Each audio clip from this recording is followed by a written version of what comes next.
I should be downstairs watching the pregame show, and I can't. I've had this video set up for 2.5 hours. I don't feel good today either, so this is I think my fourth or fifth attempt. I don't know. It's been a lot, and every time I'm ready to finish it, there's another interruption, and it's been one of those days. On top of me getting started because I woke up sick this morning, and my mood's kind of sour. So I don't know if there's going to be a live stream for patrons tonight or not. I'll see what I'm going to do. Anyways, what I have in the background is what happens when I get an idea that I had weeks ago, and I've wanted to do this video for weeks, and that's why I really need to get this in one take, and it might take a little bit of time, but I'm going to do it. The most wildly unpredictable team in the NHL over the last 5 years has been Montreal. The one thing you can predict is Montreal is going to be hard to predict. What I've got on the board here is these are the standings for this year, and you'll see all the logos along the top of teams and where they finished this year in the overall standings. And I understand people are going to say, well, this team tied this team, and it's not that, whatever. And then underneath is last year, the year before, the year before, and the year before, cutting off with the 2013-14 season. I didn't go back to 2012-13 because that was a lockout-shortened season, and I didn't feel like the standings from that season would necessarily... It's a 48-game season, so I'm not anxious to do that, to add that to this board. And I mean, there's already enough information on here as it is. So what we've got here is we've got wild swings. The ones in red are positions they moved up the standings that season. The ones in blue are the positions they moved down in the standings that season. And some teams stayed pretty darn steady. Anaheim only changed by 9 spots overall. They dropped by 1, dropped by 4, rose by 1, dropped by 3. That's not bad. Now, of course, if you're an Anaheim fan, you might go, yeah, but our window's done. The highest they went is 2nd. The lowest they went is 9th. The fan bases that aren't going to be happy are the ones that just haven't made the playoffs. So really, any of these numbers don't really necessarily matter. That's Arizona, who the highest they got was 18th. The lowest was 29th. Buffalo, the highest they got is 23rd. The lowest they got is 31st. Carolina, the highest they got is 18th. The lowest they went is 26th. The borderlines, Calgary 15th to 27th, New Jersey 15th to 28th. The difference between them is Calgary looks like they're on a downswing. We don't know what they've got. New Jersey appears to be on an upswing with their youth movement that they're on. Ottawa's really wildly crazy with their highest being 12th, lowest being 30th. And that's last year and this year. They were 12th last year, 30th this year.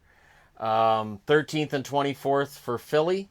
And then I've also got here in brackets the teams that moved up or down by the most. This year, the team that moved up by the most was Winnipeg, with moving up 18 spots in the standings, followed by Nashville, who moved up by 16 spots.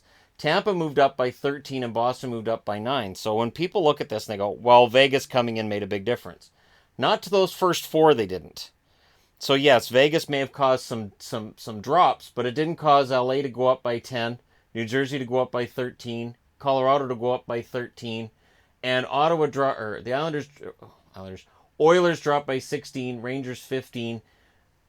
22 spots was the drop for the Chicago Blackhawks this year. So you can't look at Vegas and go, well, that threw everything off. That didn't cause 22. That's the Corey Crawford injury right there. Montreal dropped by 20, and Ottawa dropped by a total of 18 this year. Last season, the highest riser was Columbus, who rose by 23 spots, dropped by 10 this year. The highest drop last year was Dallas, who dropped by 22. They rose by 5 spots this year, but still didn't make the playoffs, so it doesn't really make a big difference. 2 years ago, the highest risers, Dallas rose by 17. Drop. Both Vancouver and Montreal dropped by 20 spots in the standings.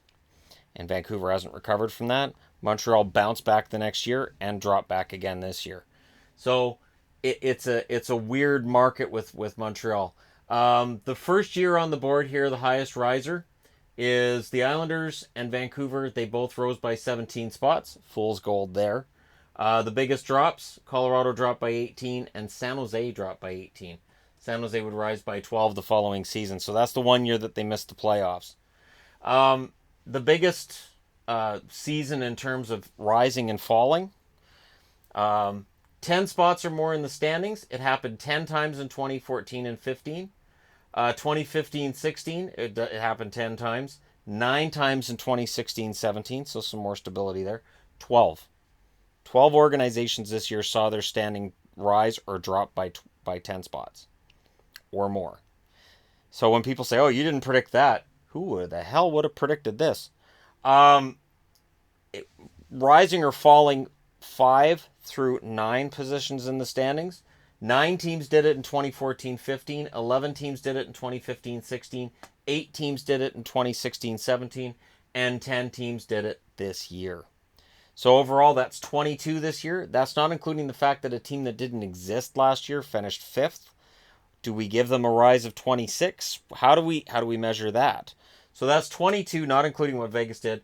17 last year, 21 the year before, and 20 the year before that. Or 19 the year before that. So 19, 21, 17, 22. If you look at overall rise or falls, I added all the numbers together and divided them by 30, 30, and 30. 30 because Vegas, again, I'm not counting because they weren't in the league last year, right? So the rise or fall was by 7.1 spots in 2014-15, 7.5 spots in 2015-16, 7.8 in 2016-17, and 8.4 this year. So if you feel like this year was more unpredictable and crazy than every other year over the last 5 years, you're right. Now, I didn't go further back. I would in the 80s, I would imagine it was pretty steady for a lot of them because you had your haves and have-nots. And it was, in some cases, they were just haves the whole decade, and in some cases, they were have-nots for almost the whole decade. And there's only 21 teams, so your amount of play in the standings is going to be much less. Now that we have 31 teams, I really think that's going to become the norm. I think it's going to get harder to predict. So one thing I wanted to announce in this video is we will be seeing a different way that I do the previews this summer. I did the previews this past year where I said, here's where I think everybody's going to finish. I'm going to give the channel a chance to vote on that as well.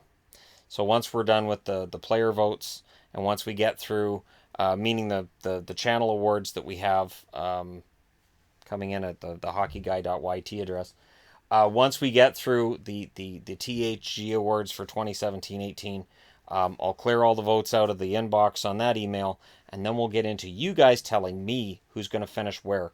And I'll do the predictions, say, 3rd week of July, and because then we'll have gone through the draft, we'll have gone through the massive part of free agency, we'll have a good idea of which teams are going to have which players, and then we can figure it out from there, and you guys will have a say. So when I do my preview, I'll say, here's where I think they're going to finish, and here's where I think you guys are here's where you guys think they're going to finish. And I think that's going to be a lot of fun, so I'm looking forward to that. And everybody will have their say on that. And it is going to be, I think, as unpredictable this summer as any other year that it would be. You just look at the wild swings. Every team has wild swings over the last 5 years. And some are wilder than others. Detroit, their highest point being 12, shows us the different age we live in than the one we lived in during the Yzerman years. And the number in green there shows the overall swing over those 5 years. And some numbers are really high and some aren't. And it's funny because the small swings don't necessarily mean success. You look at Arizona, you look at Buffalo, it's been very small swings because they haven't taken that jump in the standings. Maybe this year is going to be the year for one of them, or maybe it's going to be the year for both. All right, so there you go. Take 5, and I think I got it. Thank you guys very much for your patience with this. I have other ideas as well that are just as involved as this. Yep. And between now and then, hopefully I have the time to put it all together. I'm going to have to go and find out what I missed in the hockey game and get caught up if I can. Anyways, thank you guys so much for watching. Hit like and subscribe if you're browsing your way through. You just happened upon this video, and I'll talk to you again soon.